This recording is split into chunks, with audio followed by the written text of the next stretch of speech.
Norman Mailer and his wife Norris were both born on January 31st, 26 years and 1 minute apart. Last week on his 78th birthday, her 52nd, their non-celebration involved coming to New York for the screening of a TV pilot. 3 of Norman Mailer's 8 children by his 6 wives showed up, plus Norris's son by her first husband. In the TV show called Street Time, the author turns actor. Mailer plays an old gangster just out of jail. Mailer's son Stephen plays his parole officer. Well, I don't have a lot of monthly income, you know. How do you survive? It all sounds like something out of a novel, a Norman Mailer novel. I've written something like, I don't even know the count anymore, something like 30, 32 books. I'd say that all but about 4 or 5 of them have had a part of them written here.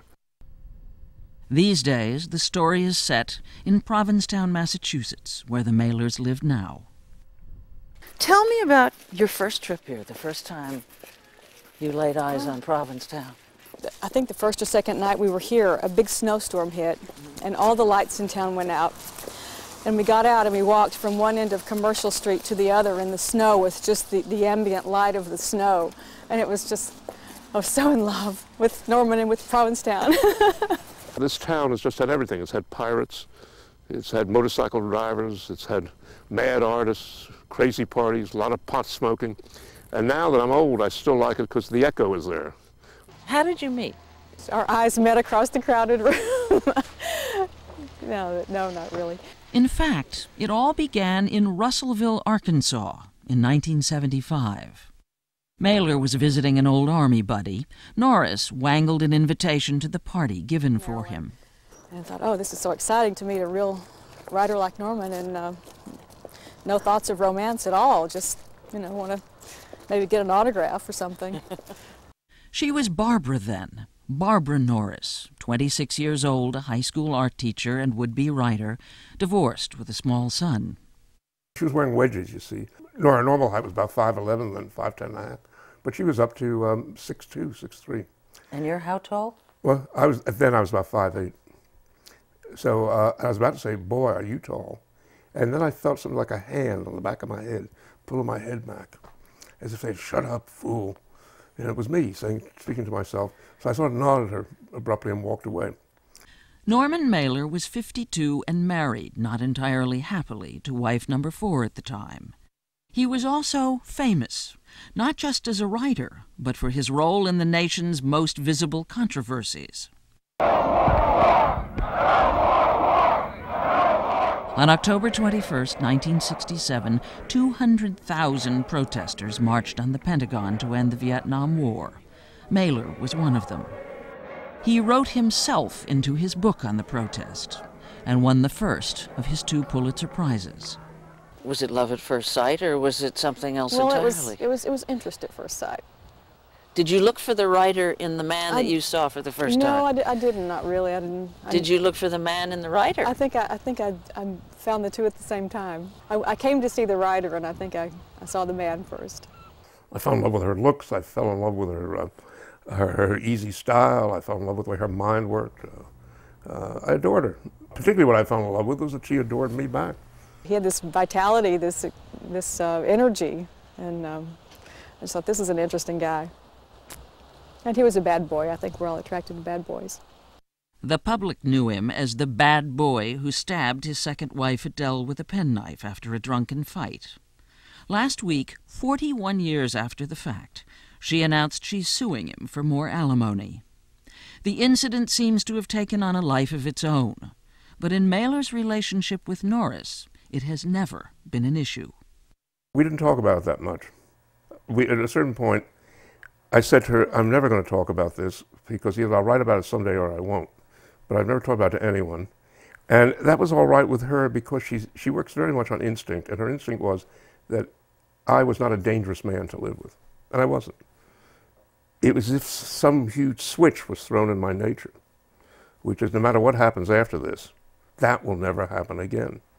And, because I really couldn't believe it when it happened. I couldn't believe that I had done it. And so it was a huge shock. whatever relationship we had with those other women was totally different than the one I have with him. And I've never worried about it because he's never made me feel like I had to worry about it. She quit her teaching job, got on an airplane for the first time in her life, and moved to New York. Barbara Norris became Norris, the Wilhelmina model. Her attitude, if the adventure doesn't work out, I can always go back to Arkansas and teach. But it did work out, and it's been 26 years so far. This I call St. Norman. It's my icon. And it's, of course, sort of done as a joke. That's sort of what he looked like the year I met him. The photo I used for reference was from the year we met. After modeling, Norris moved on to acting and then painting. That's done from a photograph of Norman's mother when she was younger. You know, the family was the most important thing in her life. She died about 1985, so I knew her 10 years. Do you think in some ways that you grew into fulfilling some of the same functions, magnetizing everything to bring it together, you think? I guess so. John, the son she and Norman had together, is now 22. But there are no distinctions, no his, hers, or theirs among their 9 children. Over the years, they have become one family, a close family, and that is one of the cornerstones of the Mailer marriage.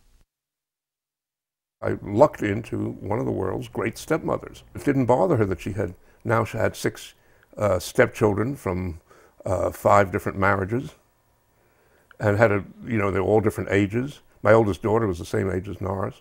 And so the children have been a huge part of it because she's given a certain dignity to my life that I never had before. Well, in that now I'm not a madman, now I'm an established family man. Norman Mailer thinks marriage works best according to what he calls the 58-42 principle. 50-50 is bad, he says. It's the shifts in the balance, the asymmetry, in his opinion, that keeps things interesting. There's a thousand threads in a relationship, and as the years go by, the threads get stronger or the threads break, whatever. But there's so many things that make up a long marriage, and one thing happening just can't cut all those threads at once. The Mailer's marriage has survived Norman's painfully public infidelity, and recently, Norris's cancer. If one of 2 people who've been very close for many years gets cancer, I do think that there's always a woe in the other partner, wondering how much should I have to do with it? You know, how many times was I doing things that was bringing on the cancer in the other without knowing what I was doing? You know, when I lost my hair, he told me how beautiful I was bald, and you know, which is, I guess when a woman has chemo and her hair falls out, that's a huge issue for someone who's who's always had nice hair. He said, "You look like a beautiful alien." So I felt like I was from another planet. If you wanted to say something to your wife about your regard for her, how would you do it and what would you say?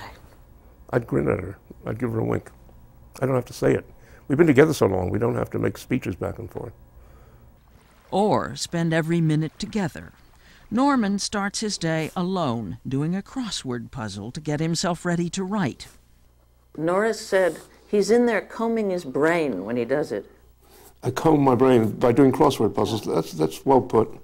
Eventually, he makes his way to his 3rd-floor study to work on his next novel. Subject, undisclosed. Meanwhile, Norris, too, is writing the screenplay of her novel, Wind Chill Summer, a Vietnam-era coming-of-age story that takes place in a small Arkansas town. Then, after not talking to each other all day, they meet. Did you have a good day? Fairly good, not great. It was okay. This kind of book is not going to have many great days as such. Very often if we're working all day, it's almost like having a date, and we loosen up and so we talk a lot. After 26 years, it's still like a date? Sometimes, yeah. Yeah, sometimes. Do you flirt with each other? As much as I can. Yeah, no, she's a flirt. And it still works? Much more often than not, you know.